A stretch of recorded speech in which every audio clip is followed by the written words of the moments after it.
Muito boa tarde para você que acompanha Notícias Agrícolas. Eu sou Virgínia Alves. Claro que o nosso destaque agora é mercado de café.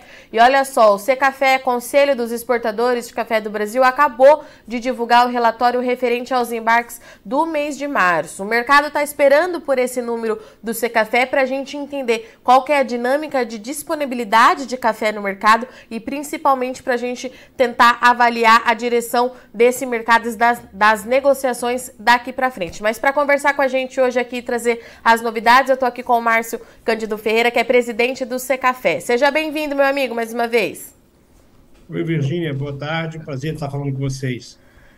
Márcio, vamos lá então, 3,1 milhões de sacas de café embarcados no mês passado, um número que estava sendo muito esperado pelo mercado, de acordo com os analistas que eu andei conversando nos últimos dias. Como é que a gente justifica essa variação, Márcio? Qual é a informação que você tem para a gente hoje? Ô, Virgínia, as exportações da ordem de 3,1, obviamente, são mais baixas do que o mesmo mês de março no ano de 2022, e a gente sabe que as duas últimas safras foram pequenas, bastante afetadas pela estiagem e pela geada, e, obviamente, sem o benefício do estoque remanescente que havia outrora da safra recorde de 2020. Mas quando a gente compara também esse número com o embarque do mês de fevereiro, ou mesmo janeiro deste ano, a gente vê uma recuperação contra o mês anterior, até relevante. E isso a gente pode explicar em função de que a estrutura de preço lá fora, Nova York, para a safra corrente, que está por terminar agora no mês de junho, ela contempla ainda diferenciais muito estreitos, em algumas vezes até prêmios sobre a Bolsa, que quando comparados com a safra nova, mostram um prêmio, vamos dizer assim, da ordem de US$ 20 por saca para o café safra corrente. Isso faz com que os players, e principalmente os produtores, se sintam incentivados a comercializar mais café no mercado imediato e, com calma, transacionar os cafés de safra nova. Com isso, a gente espera, o Secafé e o mercado, que os volumes de exportação, se sofrerem quedas, sejam quedas menores do que anteriormente previstas e, possivelmente, uma recuperação nos próximos meses. E, Márcio, trazendo os números do relatório, a gente teve 3,1 milhões de sacas, tem queda em relação ao mesmo mês no ano passado, avançou um pouco em relação a fevereiro de 2023, mas em relação à receita, 26% a menos. Isso é dinâmica de mercado, né? Dinâmica de mercado, nós tivemos o ápice de Nova York no ano passado, quando chegou a tocar em torno de 260, 270 por libra. Lembrando que naquele momento nós tínhamos benefício também da taxa do dólar, que esteve até acima de 5,50. Hoje nós temos Nova York na faixa de 180, esses últimos meses oscilou entre 160 a 180, teve até uns picos um pouco mais baixos, e o dólar hoje, por exemplo, está 4,93. Quando você transforma isso em reais, o preço realmente é bem inferior e a queda de Nova York, ao longo do tempo, desde o ano passado para agora, reverbera em preços menores, preços pobres menores, e daí esse volume e o valor de exportação bem abaixo do que foi o ano passado. E, Márcio, quando você fala desse café remanescente que o pessoal ainda está negociando, eu imagino que daqui para frente não seja nenhum volume muito significativo, né? Virgínia, a gente costuma dizer que café sempre surpreende. Embora saibamos que tivemos duas safras menores, desde o mês de fevereiro, final de fevereiro e início de março para cá, a gente vem percebendo um aumento no fluxo de comercialização no mercado interno, lembrando, inclusive, que parte da queda de Nova York foi compensada pelo estreitamento de diferenciais. Então, o produtor, vendo que a safra nova está chegando e, obviamente, já preparando para cobrir as despesas com a colheita, está acelerando a comercialização desse remanescente. Perfeito. E, Márcio, falando um pouquinho do mercado interno, nos últimos meses a gente tem falado bastante na questão desse Conilon, o café tipo Conilon ter ficado aqui, né? Mas pelo que eu entendi no relatório do Secafé que você pontuou lá na sua fala, a gente pode ter aí um cenário um pouco diferente nos próximos meses? A Bolsa de Londres pode proporcionar aí talvez uma retomada nos embarques, é isso? Isso, você apontou muito bem. Se a gente olhar Londres, o comportamento desde o final do ano para agora foi certamente a bolsa que melhor se comportou, mesmo comparado a Nova York, e isso fez com que Londres hoje, em torno de 2.300 dólares por tonelada, apesar da queda do dólar para 4,93, propicie preços, vamos dizer assim, interessantes para o produtor, fazendo com que o Brasil esteja próximo aos níveis de Vietnã, ainda não está no mesmo nível, e a gente lembra que os estoques remanescentes do Conilon, proporcionalmente, são bem maiores do que os estoques remanescentes de arábica que sofreram intempéries climáticas, como estiagem e geada.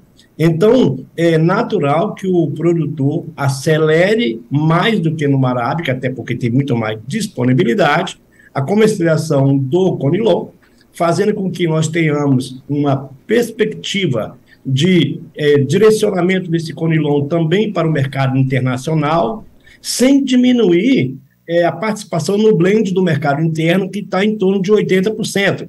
Então, é o Brasil mostrando que ele tem produto e possivelmente competitividade para atender ambos, mercado interno e mercado internacional. E, Márcio, como que fica o trabalho do Secafé, dos exportadores, em se relacionar com esses mercados que a gente deixou de atender nesse período que o Conilon foi muito demandado aqui dentro? Qual que tem que ser a estratégia agora para a gente retomar, então, essa competitividade lá fora? Não é um trabalho fácil, em função de que os produtos finais que são oferecidos para o consumidor na Europa e nos Estados Unidos, já há bastante tempo, incluem no blend muito mais robusta do Vietnã, por exemplo, do que Conilon brasileiro. E quando você sugere mudar um blend, a primeira pergunta é: o preço é mais competitivo? Existe algum motivo efetivo para que eu tenha que mudar vamos supor esse caso, de Vietnã para Brasil? E o que faria com que eu, dono de uma marca lá fora, mudasse para Conilon ao invés de Vietnã, podendo causar uma surpresa ao consumidor final quando você muda a matéria-prima? Respondendo a tudo isso, eu diria o seguinte: historicamente, Conilon tem qualidade para competir com todas as origens. Nós temos, via de regra, quando o preço está competitivo, toda uma agilidade, inclusive na questão logística, e importante pontuar, Virgínia, nessa demanda que existe para as pautas ambientais, que se você que é uma razão para inserir Conilon no produto final, sem sombra de dúvida, quer seja Conilon, quer seja arábica brasileiro, você está entrando com uma matéria-prima muito mais sustentável do que de outras origens. E, Márcio, vamos falar um pouquinho dos destinos do café no último mês. A gente não tem muitas surpresas quando a gente fala em principal comprador, enfim, mas tem um ponto que eu tenho debatido muito junto com vocês do Secafé, que é a participação da Colômbia, que continua comprando muito do Brasil e chama sempre muita atenção, já que a gente está falando de outra origem produtora. Né, Márcio? Qual que é a leitura que você faz disso? Primeiro que se a Colômbia está comprando, obviamente, é porque os preços que ela está pagando estão alinhados com o mercado internacional e são oportunidades de negócios. Para o Brasil, deve ser motivo de orgulho ter uma origem que é a segunda maior produtora de arábica comprando o nosso café, o que atesta para o mundo inteiro o nível de qualidade do café brasileiro. Ao mesmo tempo, nós sabemos que a Colômbia tem comprado Conilon, nós sabemos que tem fábrica de solúvel lá e também para torrado e moído, e o Conilon tem caído muito bem para essas destinações, solúvel e torrado e moído lá, principalmente solúvel. No caso do Arábica, é interessante que nós temos ali registrado compras de cafés, vamos dizer assim, de patamares de qualidade bem distintos.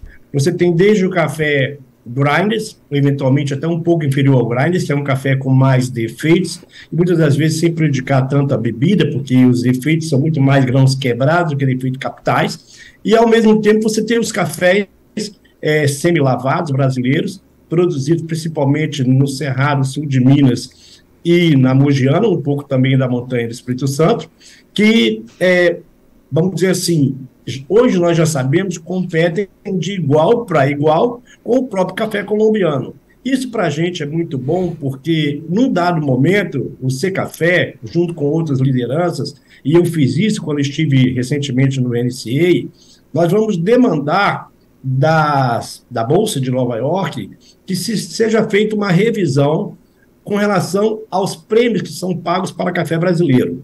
Nós, obviamente, temos que trabalhar para que o café brasileiro não seja simplesmente recebido contra Nova York no mesmo nível da Bolsa, enquanto Colômbia, por exemplo, está 60, 70 acima da Bolsa, ou seja, $100 mais caro. Se a Colômbia importa o nosso café semi-lavado, isso ajuda-nos bastante a, vamos dizer assim, buscar um preço mais justo por esse café no que diz respeito aos diferenciais contra a Bolsa de Nova York. Essa é uma pauta, então, que está sendo trabalhada já por vocês, Márcio. É um trabalho, eu acredito que de longo prazo, para a gente ter essa conquista e remuneração mais justa para o produtor, é isso? Exatamente. É uma coisa que eu tive a oportunidade de colocar lá para as lideranças e, obviamente, a gente tem, enquanto Secafé e setor, aprofundar isso muito mais. Mas o que a gente pensa é o seguinte, numa ESG, sustentabilidade, obviamente, um dos tripés é a remuneração mais do que justa, e quando você produz café de qualidade com sustentabilidade, não há por que ter um preço tão diferenciado contra um equivalente produzido em outra origem. Márcio, tem um outro ponto que eu queria conversar com você, é o avanço das compras do mercado da China, né, pelos cafés do Brasil. Você até citou aqui no relatório do Secafé que é uma questão muito importante, já que a gente está no momento político e econômico de aprofundar, né, essa parceria comercial, e a China avançou nas compras dos nossos cafés. O que você pode me dizer em relação a isso?